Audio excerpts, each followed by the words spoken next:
Chapter 4. Role-playing, the many faces of the ego.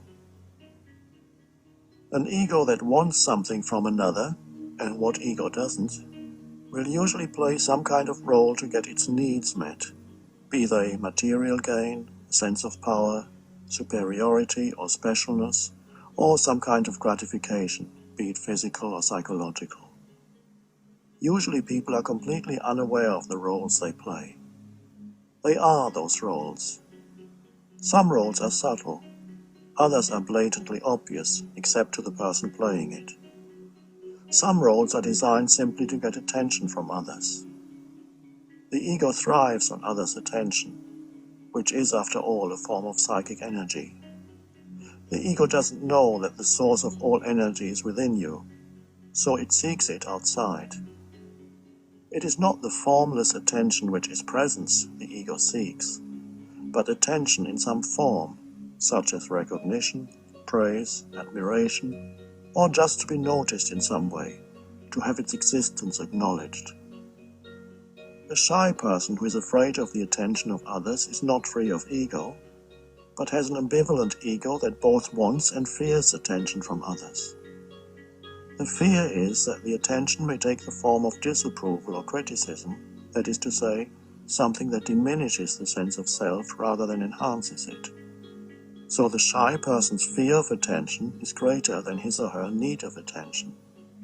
Shyness often goes with a self-concept that is predominantly negative, the belief of being inadequate. Any conceptual sense of self, seeing myself as this or that, is ego, whether predominantly positive, I'm the greatest, or negative, I'm no good. Behind every positive self-concept is the hidden fear of not being good enough. Behind every negative self-concept is the hidden desire of being the greatest or better than others.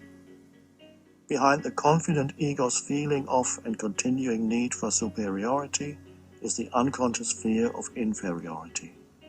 Conversely, the shy, inadequate ego that feels inferior has a strong hidden desire for superiority. Many people fluctuate between feelings of inferiority and superiority, depending on situations or the people they come into contact with. All you need to know and observe in yourself is this: whenever you feel superior or inferior to anyone, that's the ego in you. Villain, victim, lover. Some egos, if they cannot get praise or admiration, will settle for other forms of attention and play roles to elicit them. If they cannot get positive attention, they may seek negative attention instead, for example, by provoking a negative reaction in someone else. Some children already do that too. They misbehave to get attention. The playing of negative roles becomes particularly pronounced whenever the ego is magnified by an active pain body, that is to say, emotional pain from the past that wants to renew itself through experiencing more pain. Some egos perpetrate crimes in their search for fame. They seek attention through notoriety and other people's condemnation. Please tell me that I exist, that I am not insignificant, they seem to say. Such pathological forms of ego are only more extreme versions of normal egos. The very common role is the one of victim, and the form of attention it seeks is sympathy or pity or others' interest in my problems, me and my story. Seeing oneself as a victim is an element in many egoic patterns, such as complaining, being offended, outraged, and so on. Of course, once I'm identified with a story in which I assigned myself the role of victim, I don't want it to end, and so, as every therapist knows, the ego does not want an end to its problems, because they are part of its identity. If no one will listen to my sad story, I can tell it to myself in my head, over and over, and feel sorry for myself, and so have an identity as someone who is being treated unfairly by life or other people, fate or God. It gives definition to my self-image, makes me into someone, and that is all that matters to the ego. In the early stages of many so-called romantic relationships, role-playing is quite common in order to attract and keep whoever is perceived by the ego as the one who is going to make me happy, make me feel special, and fulfill all my needs. I'll play who you want me to be, and you'll play who I want you to be. That's the unspoken and unconscious agreement. However, role-playing is hard work, and so those roles cannot be sustained indefinitely, especially once you start living together. When those roles slip, what do you see? Unfortunately, in most cases, not yet the true essence of that being, but that which covers up the true essence, the raw ego divested of its roles, with its pain body, and its thwarted wanting, which now turns into anger, most likely directed at the spouse or partner, for having failed to remove the underlying fear and sense of lack that is an intrinsic part of the egoic sense of self. What is commonly called falling in love is in most cases an intensification of egoic wanting and needing. You become addicted to another person, or rather to your image of that person. It has nothing to do with true love, which contains no wanting whatsoever. The Spanish language is the most honest in regard to conventional notions of love. Te quiero means I want you as well as I love you. The other expression for I love you, te amo, which does not have this ambiguity, is rarely used, perhaps because true love is just as rare. Letting go of self-definitions. As tribal cultures developed into the ancient civilizations, certain functions began to be allotted to certain people: ruler, priest or priestess, warrior, farmer, merchant, craftsman, laborer, and so on. A class system developed. Your function, that in most cases you were born into, determined your identity, determined who you were in the eyes of others, as well as in your own eyes. Your function became a role, but it wasn't recognized as a role. It was who you were, or thought you were. Only rare beings at the time, such as the Buddha or Jesus, saw the ultimate irrelevance of caste or social class, recognized it as identification with form, and saw that such identification with the conditioned and the temporal obscured the light of the unconditioned and eternal that shines in each human being. In our contemporary world, the social structures are less rigid, less clearly defined than they used to be. Although most people are, of course, still conditioned by their environment, they are no longer automatically assigned a function and with it an identity. In fact, in the modern world, more and more people are confused as to where they fit in, what their purpose is, and even who they are. I usually congratulate people when they tell me, "I don't know who I am anymore." Then they look perplexed and ask, "Are you saying it is a good thing to be confused?" I ask them to investigate. What does it mean to be confused? "I don't know" is not confusion. Confusion is, "I don't know, but I should know," or "I don't know, but I need to know." Is it possible to let go of the belief that you should or need to know who you are? In other words, can you cease looking to conceptual definitions to give you a sense of self? Can you cease looking to thought for an identity? When you let go of the belief that you should or need to know who you are, what happens to confusion? Suddenly it is gone. When you fully accept that you don't know, you actually enter a state of peace and clarity that is closer to who you truly are than thought could ever be. Defining yourself through thought is limiting yourself. Pre-established roles. Of course, different people fulfill different functions in this world. It cannot be otherwise.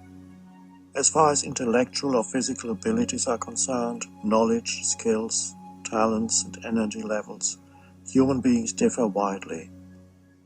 What really matters is not what function you fulfill in this world, but whether you identify with your function to such an extent that it takes you over and becomes a role that you play. When you play roles, you are unconscious.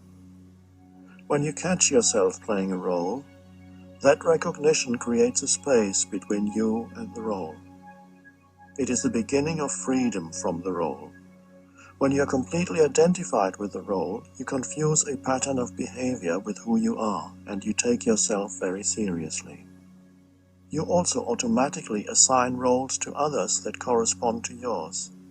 For example, when you visit doctors who are totally identified with their role, to them you will not be a human being, but a patient or a case history. Although the social structures in the contemporary world are less rigid than in ancient cultures, there are still many pre-established functions or roles that people readily identify with and which thus become part of the ego. This causes human interactions to become inauthentic, dehumanized, alienating. Those pre-established roles may give you a somewhat comforting sense of identity, but ultimately you lose yourself in them. The functions people have in hierarchical organizations such as the military, the church, a government institution, or large corporation easily lend themselves to becoming role identities. Authentic human interactions become impossible when you lose yourself in a role.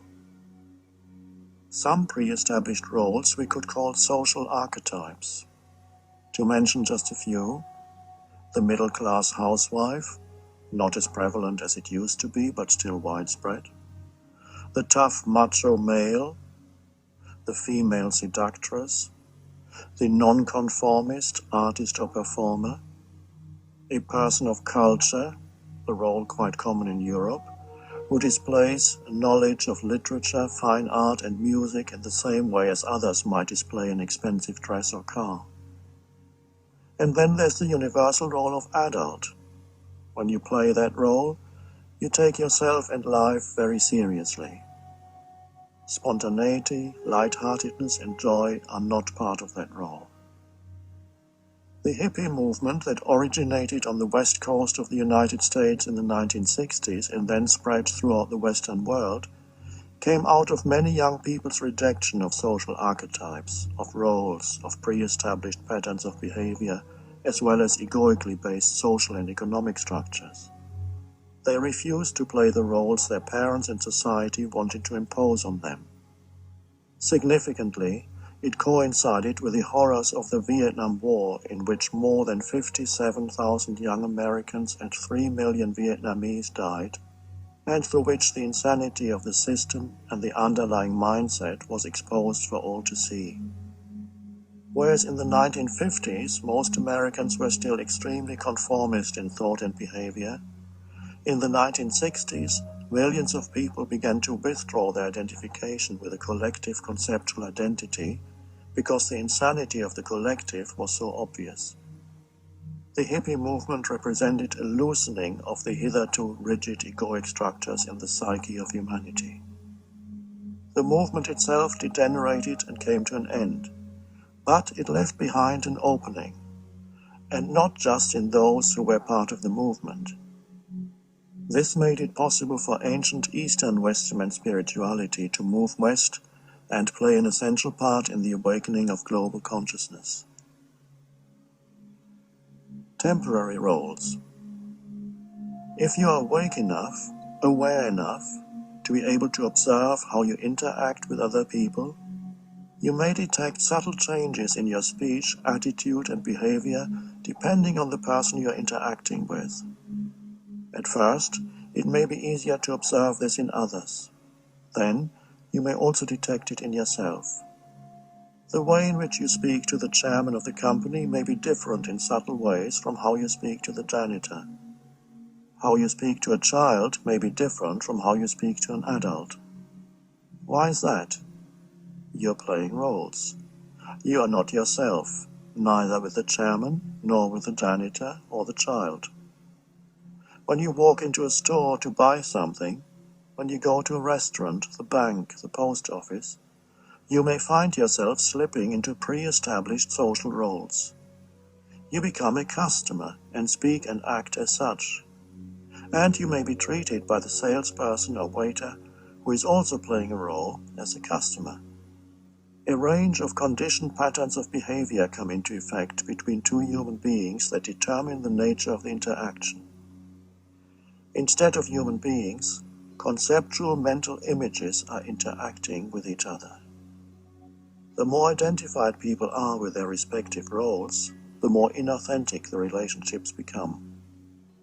You have a mental image not only of who the other person is, but also of who you are, especially in relation to the person you're interacting with.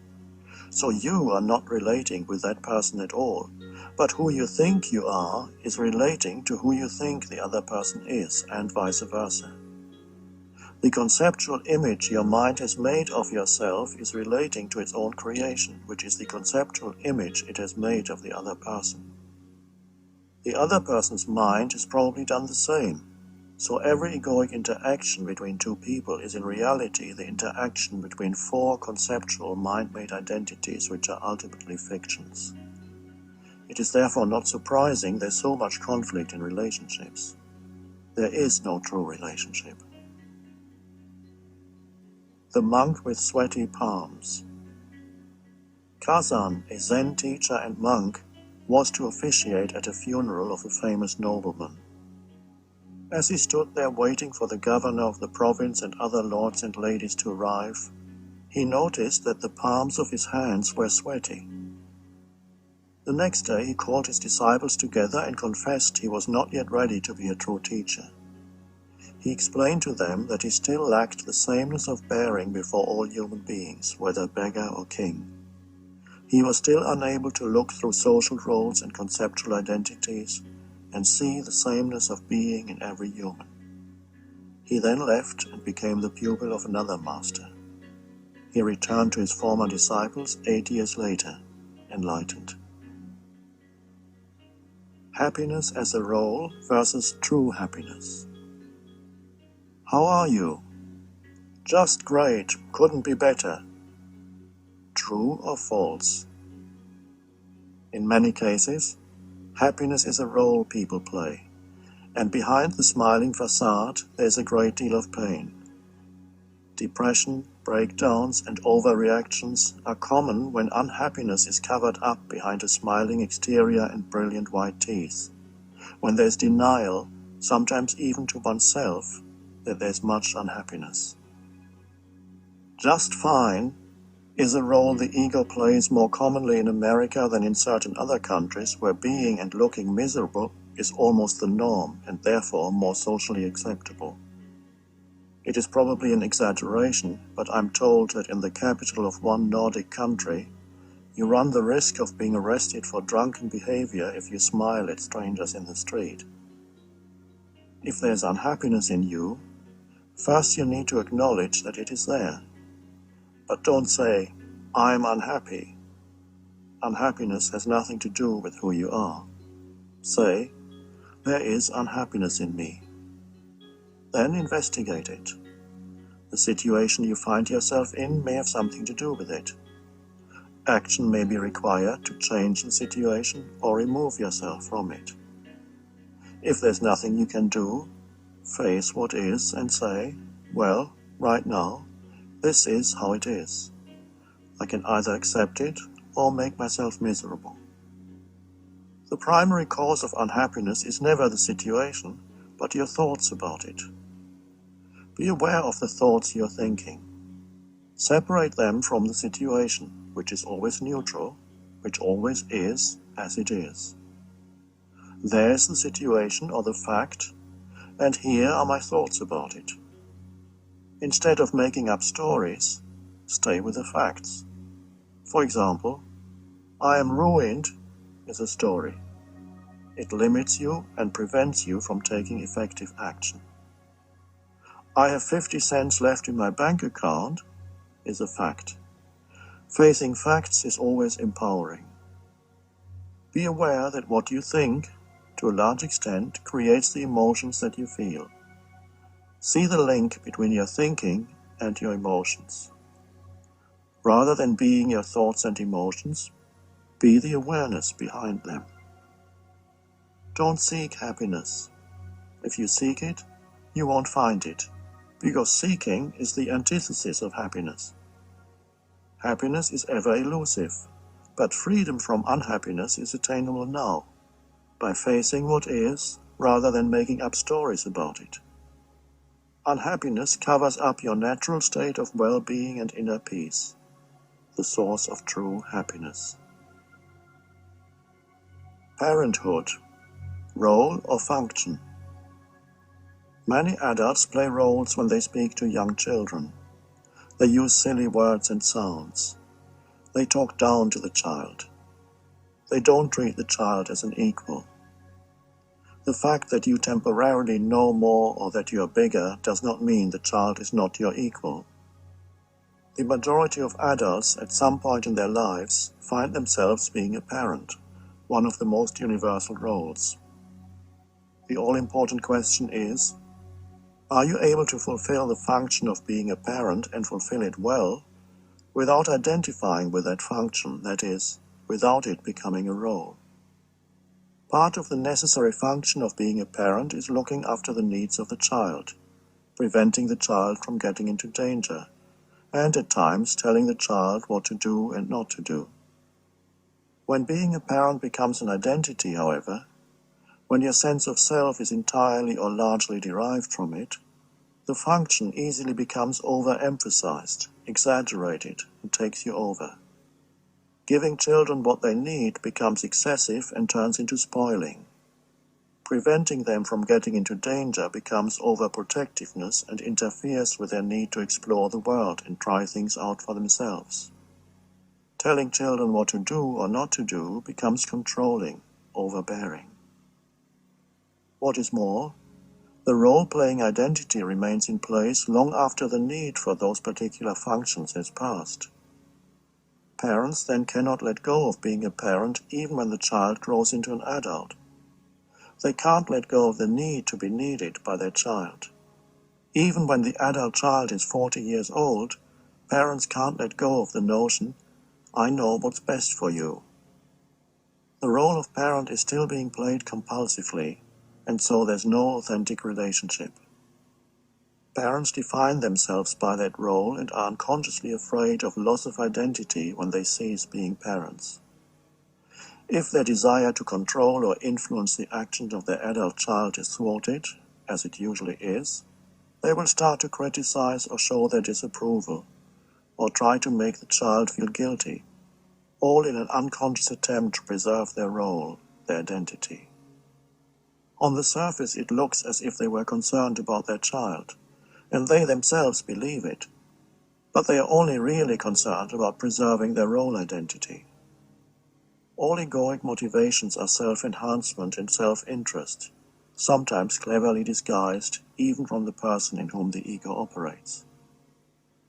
A mother or father who identifies with the parental role may also try to become more complete through their children. The ego's need to manipulate others into filling the sense of lack it continuously feels is then directed towards them. If the mostly unconscious assumptions and motivations behind the parents' compulsion to manipulate their children were made conscious and voiced, they would probably include some or all of the following. I want you to achieve what I never achieved. I want you to be somebody in the eyes of the world, so that I too can be somebody through you. Don't disappoint me. I sacrifice so much for you. My disapproval of you is intended to make you feel so guilty and uncomfortable that you finally conform to my wishes. And it goes without saying that I know what's best for you. I love you and I will continue to love you if you do what I know is right for you. When you make such unconscious motivations conscious, you immediately see how absurd they are. The ego that lies behind them becomes visible, as does its dysfunction. Some parents that I spoke to suddenly realized, my God, is this what I've been doing? Once you see what you are doing or have been doing, you also see its futility, and that unconscious pattern then comes to an end by itself. Awareness is the greatest agent for change. If your parents are doing this to you, do not tell them they are unconscious and in the grip of the ego. That will likely make them even more unconscious, because the ego will take up a defensive position. It is enough for you to recognize that it is the ego in them, that it is not who they are. Egoic patterns, even long-standing ones, sometimes dissolve almost miraculously when you don't oppose them internally. Opposition only gives them renewed strength. But even if they don't, you can then accept your parents' behavior with compassion, without needing to react to it, that is to say, without personalizing it. Be aware also of your own unconscious assumptions or expectations that lie behind your old habitual reactions to them. My parents should approve of what I do. They should understand me and accept me for who I am. Really? Why should they? The fact is, they don't, because they can't. Their evolving consciousness hasn't made the quantum leap to the level of awareness yet. They are not yet able to disidentify from their role. Yes, but I can't feel happy and comfortable with who I am unless I have their approval and understanding. Really? What difference does their approval or disapproval truly make to who you are? All such unexamined assumptions cause a great deal of negative emotion, much unnecessary unhappiness. Be alert. Are some of the thoughts that go through your mind the internalized voice of your father or mother, saying perhaps something like, "You are not good enough, you will never amount to anything," or some other judgment or mental position? If there's awareness in you, you will be able to recognize that voice in your head for what it is, an old thought, conditioned by the past. If there's awareness in you, you no longer need to believe in every thought you think. It's an old thought, no more. Awareness means presence, and only presence can dissolve the unconscious past in you. If you think you are so enlightened, Ram just said, go and spend a week with your parents. That is good advice. The relationship with your parents is not only the primordial relationship that sets the tone for all subsequent relationships. It is also a good test for your degree of presence. The more shared past there is in a relationship, the more present you need to be. Otherwise, you will be forced to relive the past again and again. Conscious suffering. If you have young children, give them help, guidance, and protection to the best of your ability. But even more important, give them space. Space to be. They come into this world through you, but they are not yours. The belief, "I know what's best for you," may be true when they are very young, but the older they get, the less true it becomes. The more expectations you have of how their life should unfold, the more you are in your mind instead of being present for them. Eventually, they will make mistakes and they will experience some form of suffering, as all humans do. In fact, they may be mistakes only from your perspective. What to you is a mistake may be exactly what your children need to do or experience. Give them as much help and guidance as you can, but realize that you may also at times have to allow them to make mistakes, especially as they begin to reach adulthood. At times, you may also have to allow them to suffer. Suffering may come to them out of the blue, or it may come as the consequence of their own mistakes. Wouldn't it be wonderful if you could spare them from all suffering? No, it wouldn't. They would not evolve as human beings and would remain shallow, identified with the external form of things. Suffering drives you deeper. The paradox is that suffering is caused by identification with form and erodes identification with form. A lot of it is caused by the ego, although eventually suffering destroys the ego. But not until you suffer consciously. Humanity is destined to go beyond suffering, but not in the way the ego thinks. One of the ego's many erroneous assumptions, one of its many deluded thoughts is, "I should not have to suffer." Sometimes the thought gets transferred to someone close to you. "My child should not have to suffer." That thought itself lies at the root of suffering. Suffering has a noble purpose, the evolution of consciousness and the burning up of the ego. The man on the cross is an archetypal image. He is every man and every woman. As long as you resist suffering, it is a slow process because the resistance creates more ego to burn up. When you accept suffering, however, there's an acceleration of that process which is brought about by the fact that you suffer consciously. You can accept suffering for yourself, or you can accept it for someone else, such as your child or parent. In the midst of conscious suffering, there's already the transmutation. The fire of suffering becomes the light of consciousness. The ego says, I shouldn't have to suffer, and that thought makes you suffer so much more. It is a distortion of the truth, which is always paradoxical. The truth is that you need to say yes to suffering before you can transcend it. Conscious parenting. Many children harbor hidden anger and resentment towards their parents, and often the cause is inauthenticity in the relationship. The child has a deep longing for the parent to be there as a human being, not as a role, no matter how conscientiously that role is being played.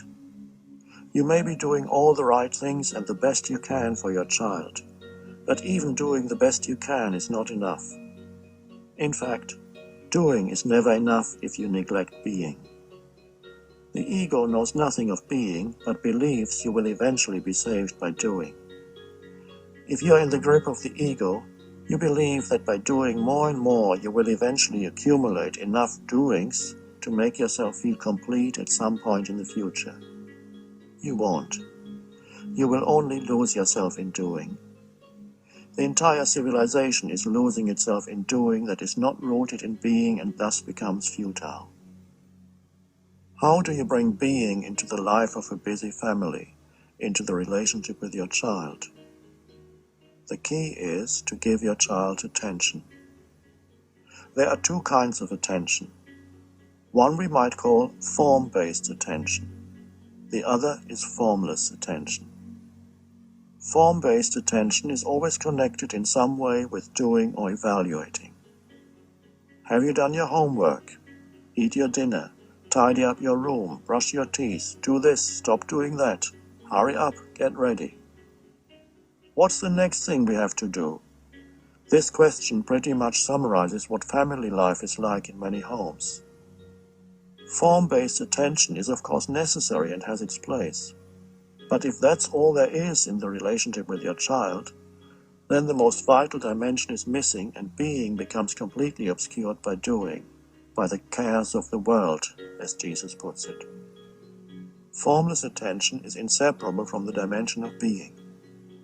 How does it work?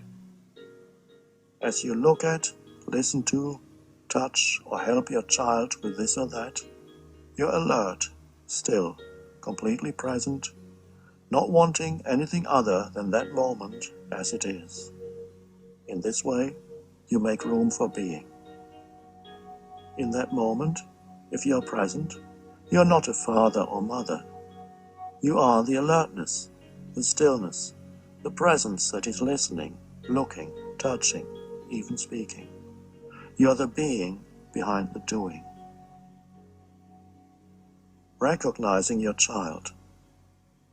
You are a human being. What does that mean?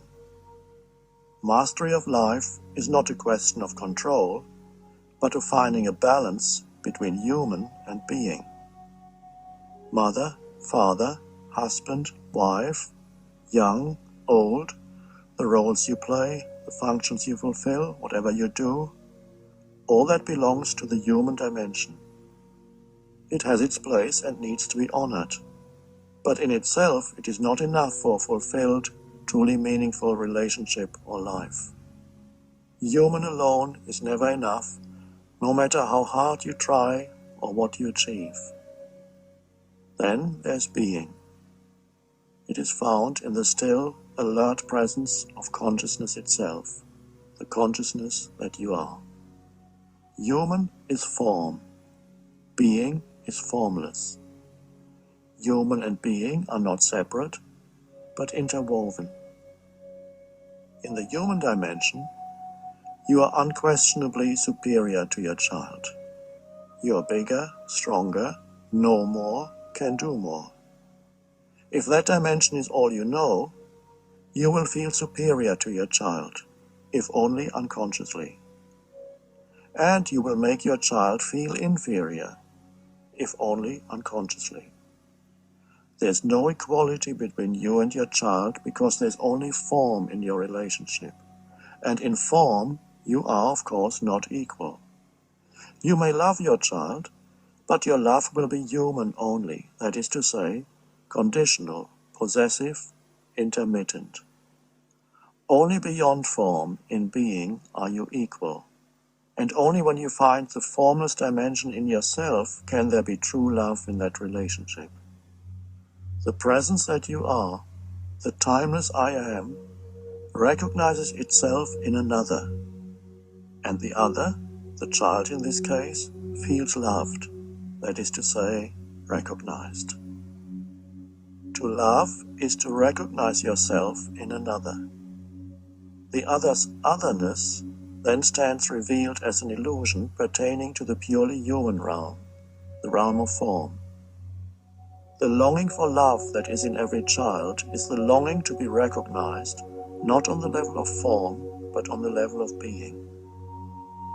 If parents honor only the human dimension of the child but neglect being, the child will sense that the relationship is unfulfilled, that something absolutely vital is missing, and there will be a build-up of pain in the child and sometimes unconscious resentment towards the parents.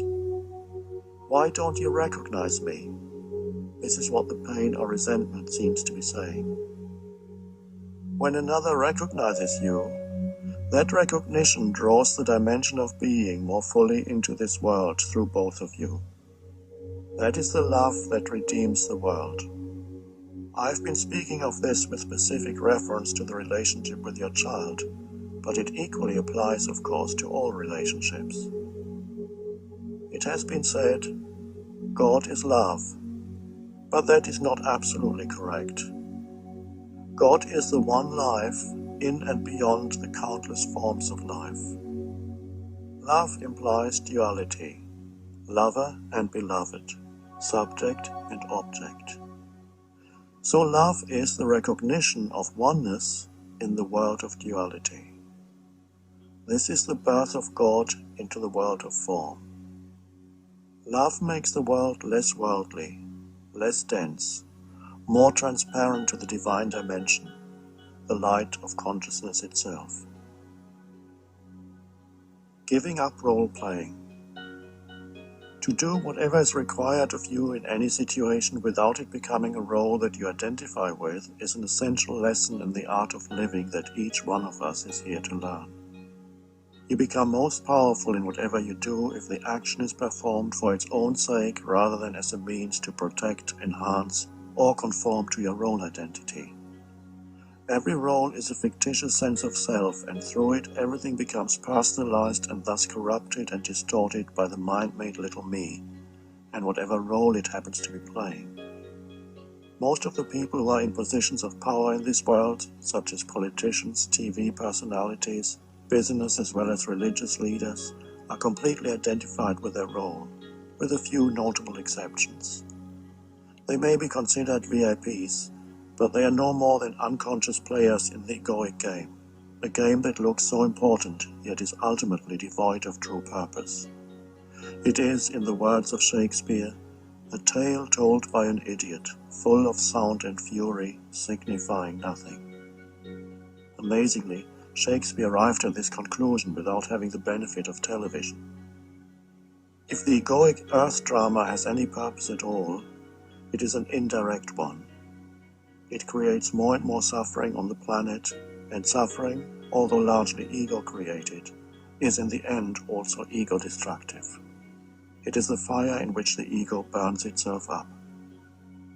In a world of role-playing personalities, those few people who don't project a mind-made image, and there are some, even on TV, in the media and the business world, but function from a deeper core of their being, those who do not attempt to appear more than they are but are simply themselves, stand out as remarkable and are the only ones who truly make a difference in this world.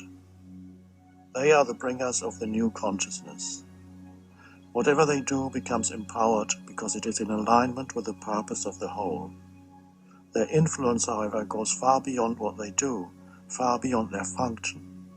Their mere presence, simple, natural, unassuming, has a transformational effect on whoever they come into contact with. When you don't play roles, it means there's no self, ego, in what you do. There's no secondary agenda, protection, or strengthening of yourself. As a result, your actions have far greater power. You're totally focused on the situation. You become one with it. You don't try to be anybody in particular. You're most powerful, most effective when you're completely yourself. But don't try to be yourself. That's another role. It's called natural, spontaneous me. As soon as you're trying to be this or that, you're playing a role. Just be yourself is good advice, but it can also be misleading. The mind will come in and say, let's see, how can I be myself? Then the mind will develop some kind of strategy. How to be myself? Another role. How can I be myself is in fact the wrong question. It implies you have to do something to be yourself. But how doesn't apply here because you are yourself already. Just stop adding unnecessary baggage to who you already are. But I don't know who I am. I don't know what it means to be myself. If you can be absolutely comfortable with not knowing who you are, then what's left is who you are, the being behind the human, a field of pure potentiality rather than something that is already defined. Give up defining yourself, to yourself or to others. You won't die. You will come to life. And don't be concerned with how others define you. When they define you, they are limiting themselves, so it's their problem. Whenever you interact with people, don't be there primarily as a function or role, but as a field of conscious presence. Why does the ego play roles? Because of one unexamined assumption, one fundamental error, one unconscious thought. That thought is, I am not enough. Other unconscious thoughts follow. I need to play a role in order to get what I need to be fully myself. I need to get more so that I can be more. But you cannot be more than you are because underneath your physical and psychological form, you are one with life itself, one with being. In form, you are and will always be inferior to some, superior to others. In essence, you are neither inferior nor superior to anyone. True self-esteem and true humility arise out of that realization. In the eyes of the ego, self-esteem and humility are contradictory. In truth, they are one and the same. The pathological ego. In a wider sense of the word, the ego itself is pathological, no matter what form it takes. When we look at the ancient Greek root of the word pathological, we discover just how appropriate that term is when applied to the ego. Although the word is normally used to describe a condition of disease, it is derived from pathos, which means suffering. This is, of course, exactly what the Buddha already discovered 2,600 years ago as a characteristic of the human condition. The person in the grip of ego, however, does not recognize suffering as suffering, but will look upon it as the only appropriate response in any given situation. The ego in its blindness is incapable of seeing the suffering it inflicts on itself and on others. Unhappiness is an ego-created mental-emotional disease that has reached epidemic proportions. It is the inner equivalent of the environmental pollution of our planet. Negative states such as anger, anxiety, hatred, resentment, discontent, envy, jealousy, and so on are not recognized as negative, but as totally justified, and are further misperceived, not as self-created, but as caused by someone else or some external factor. I am holding you responsible for my pain. This is what by implication the ego is saying. The ego cannot distinguish between a situation and its interpretation of and reaction to that situation. You might say, "What a dreadful day," without realizing that the cold, the wind, and the rain, or whatever condition you react to, are not dreadful. They are as they are. What is dreadful is your reaction, your inner resistance to it, and the emotion that is created by that resistance. In Shakespeare's words, "There's nothing either good or bad, but thinking makes it so." What is more, suffering or negativity is often misperceived by the ego as pleasure, because up to a point the ego strengthens itself through it.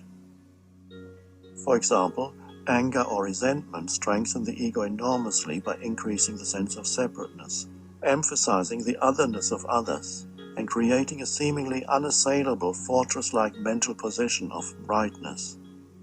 If you were able to observe the physiological changes that take place inside your body when possessed by such negative states, how they adversely affect the functioning of the heart, the digestive and immune systems, and countless other bodily functions, it would become abundantly clear that such states are indeed pathological, are forms of suffering and not pleasure. Whenever you are in a negative state, there's something in you that wants the negativity, that perceives it as pleasurable, or that believes it will get you what you want. Otherwise, who would want to hang on to negativity, make themselves and others miserable, and create disease in the body? So whenever there's negativity in you, if you can be aware at that moment that there's something in you that takes pleasure in it, or believes it has a useful purpose, you're becoming aware of the ego directly. The moment this happens, your identity has shifted from ego to awareness. This means the ego is shrinking and awareness is growing. If in the midst of negativity you're able to realize, at this moment I'm creating suffering for myself, it will be enough to raise you above the limitations of conditioned egoic states and reactions. It will open up infinite possibilities which come to you when there's awareness. Other vastly more intelligent ways of dealing with any situation.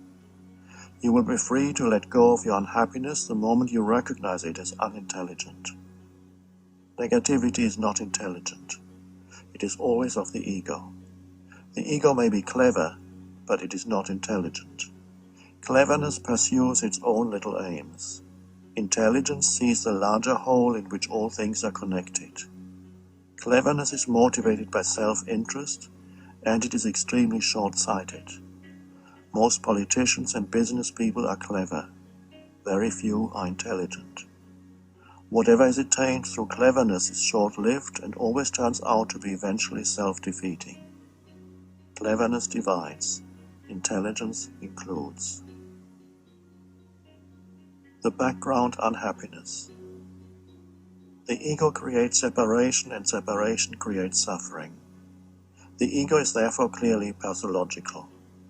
Apart from the obvious ones, such as anger, hatred, and so on, there are other more subtle forms of negativity that are so common they are usually not recognized as such. For example, impatience, irritation, nervousness, and being fed up. They constitute the background unhappiness that is many people's predominant inner state. You need to be extremely alert and absolutely present to be able to detect them. Whenever you do, it is a moment of awakening, of disidentification from the mind. Here's one of the most common negative states that is easily overlooked, precisely because it is so common, so normal. You may be familiar with it. Do you often experience a feeling of discontent that could best be described as a kind of background resentment? It may be either specific or non-specific. and many people spend a large part of their lives in that state. They are so identified with it that they cannot stand back and see it. Underlying that feeling are certain unconsciously held beliefs, that is to say, thoughts. You think these thoughts in the same way that you dream your dreams when you are asleep. In other words, you don't know you're thinking those thoughts, just as the dreamer doesn't know he's dreaming. Here are some of the most common unconscious thoughts that feed the feeling of discontent or background resentment. I have stripped away the content from those thoughts so that the bare structure remains. They become more clearly visible that way. Whenever there's unhappiness in the background of your life, or even in the foreground, you can see which of these thoughts applies and fill in your own content according to your personal situation. There's something that needs to happen in my life before I can be at peace, happy, fulfilled, and so on. And I resent that it hasn't happened yet. Maybe my resentment will finally make it happen. Something happened in the past that should not have happened, and I resent that. If that hadn't happened, I would be at peace now. Something is happening now that should not be happening, and it is preventing me from being at peace now. Often the unconscious beliefs are directed towards a person, and so happening becomes doing. You should do this or that so that I can be at peace. And I resent that you haven't done it yet. Maybe my resentment will make you do it. Something you or I did, said, or failed to do in the past is preventing me from being at peace now. What you are doing or failing to do now is preventing me from being at peace. The secret of happiness. All of the above are assumptions, unexamined thoughts that are confused with reality. They are stories the ego creates to convince you that you cannot be at peace now or cannot be fully yourself now. Being at peace and being who you are, that is, being yourself, are one. The ego says, maybe at some point in the future I can be at peace, if this, that, or the other happens, or I obtain this or become that. Or it says, I can never be at peace because of something that happened in the past. Listen to people's stories, and they could all be entitled, Why I Cannot Be at Peace Now. The ego doesn't know that your only opportunity for being at peace is now. Or maybe it does know, and it is afraid that you may find this out. Peace, after all, is the end of the ego. How to be at peace now? By making peace with the present moment. The present moment is the field on which the game of life happens. It cannot happen anywhere else. Once you have made peace with the present moment, see what happens, what you can do or choose to do, or rather, what life does through you. There are 3 words that convey the secret of the art of living, the secret of all success and happiness. One with life. Being one with life is being one with now. You then realize that you don't live your life, but life lives you. Life is the dancer, and you are the dance. The ego loves its resentment of reality. What is reality? Whatever is. Buddha called it tathata, the suchness of life, which is no more than the suchness of this moment. Opposition towards that suchness is one of the main features of the ego. It creates the negativity that the ego thrives on, the unhappiness that it loves. In this way, you make yourself and others suffer and don't even know that you're doing it, don't know that you're creating hell on earth. To create suffering without recognizing it, this is the essence of unconscious living. This is being totally in the grip of the ego. The extent of the ego's inability to recognize itself and see what it is doing is staggering and unbelievable. It will do exactly what it condemns others for and not see it. When it is pointed out, It will use angry denial, clever arguments, and self-justifications to distort the facts. People do it, corporations do it, governments do it. When all else fails, the ego will resort to shouting or even to physical violence. Send in the Marines. We can now understand the deep wisdom in Jesus' words on the cross. Forgive them, for they know not what they do. To end the misery that has afflicted the human condition for thousands of years, you have to start with yourself and take responsibility for your inner state at any given moment. That means now. Ask yourself, is there negativity in me at this moment? Then become alert, attentive to your thoughts as well as your emotions. Watch out for the low-level unhappiness in whatever form that I mentioned earlier, such as discontent, nervousness, being fed up, and so on. Watch out for thoughts that appear to justify or explain this unhappiness, but in reality cause it. The moment you become aware of a negative state within yourself, it does not mean you have failed. It means you have succeeded. Until that awareness happens, there is identification with inner states, and such identification is ego. With awareness comes disidentification from thoughts, emotions, and reactions. This is not to be confused with denial. The thoughts, emotions, or reactions are recognized, and in the moment of recognizing, disidentification happens automatically. Your sense of self, of who you are, then undergoes a shift. Before you were the thoughts, emotions, and reactions. Now you are the awareness, the conscious presence that witnesses those states. One day I will be free of the ego. Who is talking? The ego. To become free of the ego is not really a big job, but a very small one. All you need to do is be aware of your thoughts and emotions as they happen. This is not really a doing, but an alert seeing. In that sense, it is true that there's nothing you can do to become free of the ego. When that shift happens, which is a shift from thinking to awareness, an intelligence far greater than the ego's cleverness begins to operate in your life.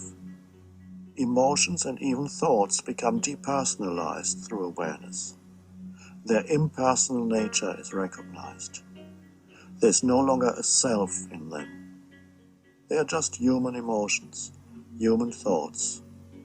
Your entire personal history, which is ultimately no more than a story, a bundle of thoughts and emotions, becomes of secondary importance and no longer occupies the forefront of your consciousness. It no longer forms the basis for your sense of identity. You are the light of presence, the awareness that is prior to and deeper than any thoughts and emotions. Pathological forms of ego. As we have seen, the ego is, in its essential nature, pathological, if we use the word in its wider sense to denote dysfunction and suffering. Many mental disorders consist of the same egoic traits that operate in a normal person, except that they have become so pronounced that their pathological nature is now obvious to anyone, except the sufferer. For example, many normal people tell certain kinds of lies from time to time in order to appear more important, more special, and to enhance their image in the mind of others.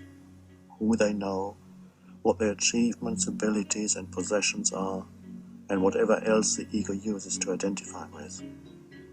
Some people, however, driven by the ego's feeling of insufficiency and its need to have or be more, lie habitually and compulsively. Most of what they tell you about themselves, their story, is a complete fantasy, a fictitious edifice the ego has designed for itself to feel bigger, more special. Their grandiose and inflated self-image can sometimes fool others, but usually not for long. It is then quickly recognized by most people as a complete fiction. The mental illness that is called paranoid schizophrenia, or paranoia for short, is essentially an exaggerated form of ego. It usually consists of a fictitious story the mind has invented to make sense of a persistent underlying feeling of fear. The main element of the story is the belief that certain people, sometimes large numbers or almost everyone, are plotting against me or are conspiring to control or kill me. The story often has an inner consistency and logic, so that it sometimes fools others into believing it too. Sometimes organizations or entire nations have paranoid belief systems at their very basis. The ego's fear and distrust of other people, its tendency to emphasize the otherness of others by focusing on their perceived faults and make those faults into their identity, is taken a little further and makes others into inhuman monsters.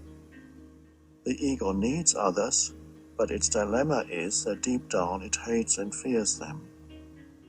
Jean-Paul Sartre's statement, "Hell is other people," is the voice of the ego. The person suffering from paranoia experiences that hell most acutely, but everyone in whom the egoic patterns still operate will feel it to some degree. The stronger the ego in you, the more likely it is that in your perception, other people are the main source of problems in your life. It is also more than likely that you will make life difficult for others. But of course, you won't be able to see that. It is always others who seem to be doing it to you. The mental illness we call paranoia also manifests another symptom that is an element of every ego, although in paranoia it takes on a more extreme form. The more the sufferer sees himself persecuted, spied on, or threatened by others, the more pronounced becomes his sense of being the center of the universe around whom everything revolves, and the more special and important he feels as the imagined focal point of so many people's attention.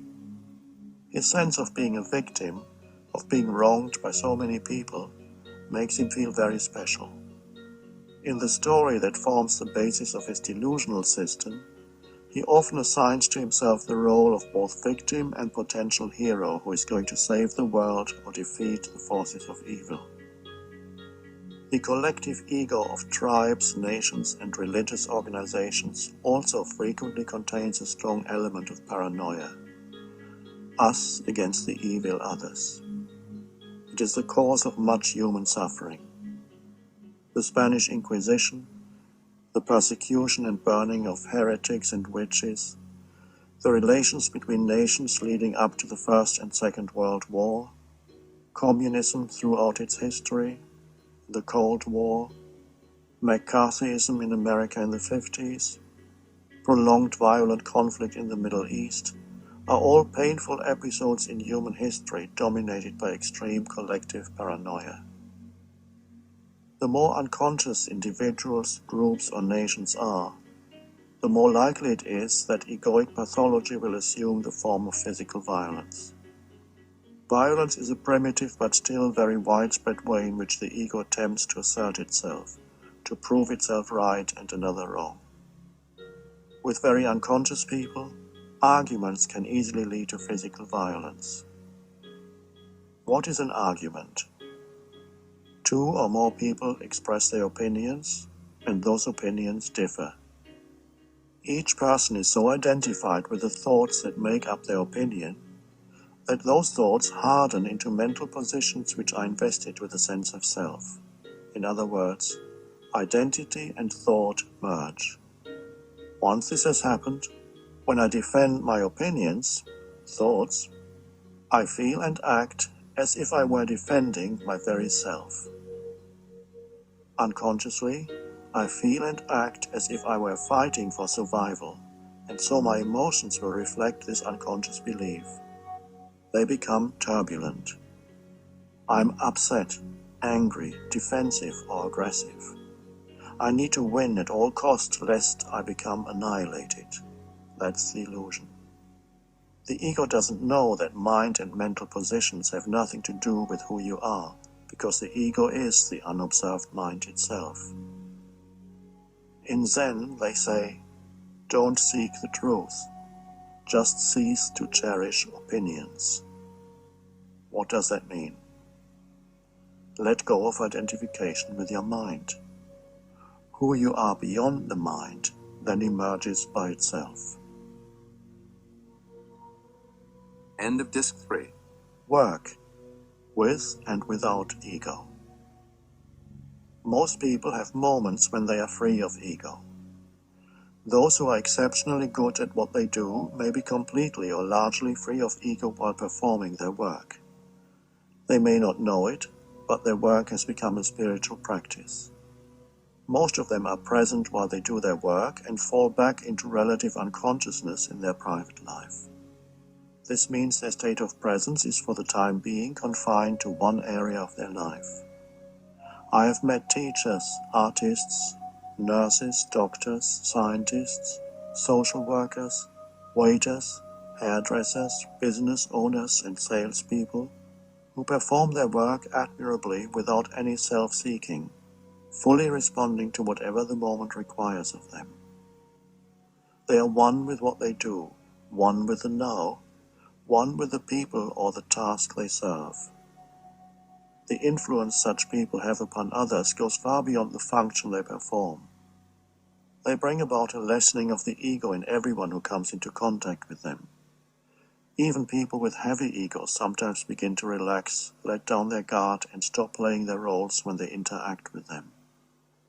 It comes as no surprise that those people who work without ego are extraordinarily successful at what they do. Anybody who is one with what he or she does is building the new earth. I've also met many others who may be technically good at what they do, but whose ego constantly sabotages their work. Only part of their attention is on the work they perform. The other part is on themselves. Their ego demands personal recognition and wastes energy in resentment if it doesn't get enough. And it's never enough. Is someone else getting more recognition than me? Or their main focus of attention is profit or power, and their work is no more than a means to that end. When work is no more than a means to an end, it cannot be of high quality. When obstacles or difficulties arise in their work, when things don't go according to expectation, when other people or circumstances are not helpful or cooperative, instead of immediately becoming one with the new situation and responding to the requirements of the present moment, they react against the situation and so separate themselves from it. There's a me that feels personally offended or resentful, and a huge amount of energy is burnt up in useless protest or anger, energy that could be used for solving the situation if it were not being misused by the ego. What is more, this anti-energy creates new obstacles, new opposition. Many people are truly their own worst enemy. People unknowingly sabotage their own work when they withhold help or information from others or try to undermine them, lest they become more successful or get more credit than me. Cooperation is alien to the ego, except when there's a secondary motive. The ego doesn't know that the more you include others, the more smoothly things flow and the more easily things come to you. When you give little or no help to others or put obstacles in their path, the universe, in the form of people and circumstances, gives little or no help to you because you've cut yourself off from the whole. The ego's unconscious core feeling of not enough causes it to react to someone else's success as if that success had taken something away from me. It doesn't know that your resentment of another person's success curtails your own chances of success. In order to attract success, you need to welcome it wherever you see it. The ego in illness. An illness can either strengthen or weaken the ego. If you complain, feel self-pity, or resent being ill, your ego becomes stronger. It also becomes stronger if you make the illness part of your conceptual identity. I'm a sufferer of such and such a disease. Ah, so now we know who you are. Some people, on the other hand, who in normal life have a big ego, suddenly become gentle and kind and much nicer people when they are ill. They may gain insights they may never have had in their normal life. They may access their inner knowing and contentment and speak words of wisdom. Then, when they get better, energy returns, and so does the ego. When you're ill, your energy level is quite low, and the intelligence of the organism may take over and use the remaining energy for the healing of the body. And so there's not enough left for the mind, that is to say, egoic thinking and emotion. The ego burns up considerable amounts of energy. In some cases, however, the ego retains the little energy that remains and uses it for its own purposes. Needless to say, those people who experience a strengthening of the ego in illness take much longer to recover. Some never do, and so the illness becomes chronic and a permanent part of their false sense of self. The collective ego. How hard it is to live with yourself. One of the ways in which the ego attempts to escape the unsatisfactoriness of personal selfhood is to enlarge and strengthen its sense of self by identifying with a group, a nation, political party, corporation, institution, sect, club, gang, football team. In some cases, the personal ego seems to dissolve completely as someone dedicates his or her life to working selflessly for the greater good of the collective, without demanding personal rewards, recognition, or aggrandizement. What a relief to be freed of the dreadful burden of personal self. The members of the collective feel happy and fulfilled, no matter how hard they work, how many sacrifices they make. They appear to have gone beyond ego. The question is, have they truly become free, or has the ego simply shifted from the personal to the collective? A collective ego manifests the same characteristics as the personal ego, such as the need for conflict and enemies, the need for more, the need to be right against others who are wrong, and so on. Sooner or later, the collective will come into conflict with other collectives, because it unconsciously seeks conflict and it needs opposition to define its boundary and thus its identity. Its members will then experience the suffering that inevitably comes in the wake of any ego-motivated action. At that point, they may wake up and realize that their collective has a strong element of insanity. It can be painful at first to suddenly wake up and realize that the collective you had identified with and worked for is actually insane. Some people at that point become cynical or bitter and henceforth deny all values, all worth. This means that they quickly adopted another belief system when the previous one was recognized as illusory and therefore collapsed. They didn't face the death of their ego, but ran away and reincarnated into a new one. A collective ego is usually more unconscious than the individuals that make up that ego. For example, crowds, which are temporary collective egoic entities, are capable of committing atrocities that the individual away from the crowd would not be. Nations not infrequently engage in behavior that would be immediately recognizable as psychopathic in an individual. As the new consciousness emerges, some people will feel called upon to form groups that reflect the enlightened consciousness. These groups will not be collective egos. The individuals who make up these groups will have no need to define their identity through them. They no longer look to any form to define who they are. Even if the members that make up those groups are not totally free of ego yet, there will be enough awareness in them to recognize the ego in themselves or in others as soon as it appears. However, constant alertness is required, since the ego will try to take over and reassert itself in any way it can. Dissolving the human ego by bringing it into the light of awareness, this will be one of the main purposes of these groups, whether they be enlightened businesses, charitable organizations, schools, or communities of people living together. Enlightened collectives will fulfill an important function in the arising of the new consciousness. Just as egoic collectives pull you into unconsciousness and suffering, the enlightened collective can be a vortex for consciousness that will accelerate the planetary shift. Incontrovertible proof of immortality. Ego comes about through a split in the human psyche in which identity separates into two parts that we could call I and me, or me and myself. Every ego is therefore schizophrenic, to use the word in its popular meaning of split personality. You live with a mental image of yourself, a conceptual self that you have a relationship with. Life itself becomes conceptualized and separated from who you are when you speak of my life. The moment you say or think my life and believe in what you are saying, rather than it just being a linguistic convention, you have entered the realm of delusion. If there is such a thing as my life, it follows that I and life are two separate things. And so I can also lose my life, my imaginary treasured possession. Death becomes a seeming reality and a threat. Words and concepts split life into separate segments that have no reality in themselves. We could even say that the notion, my life, is the original delusion of separateness, the source of ego.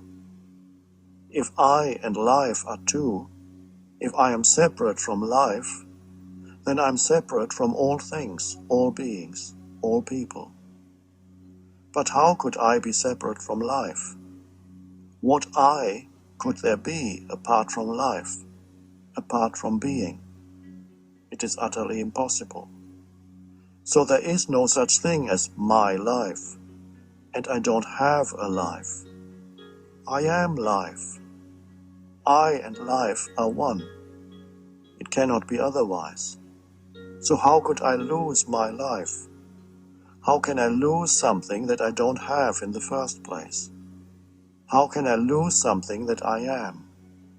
It is impossible.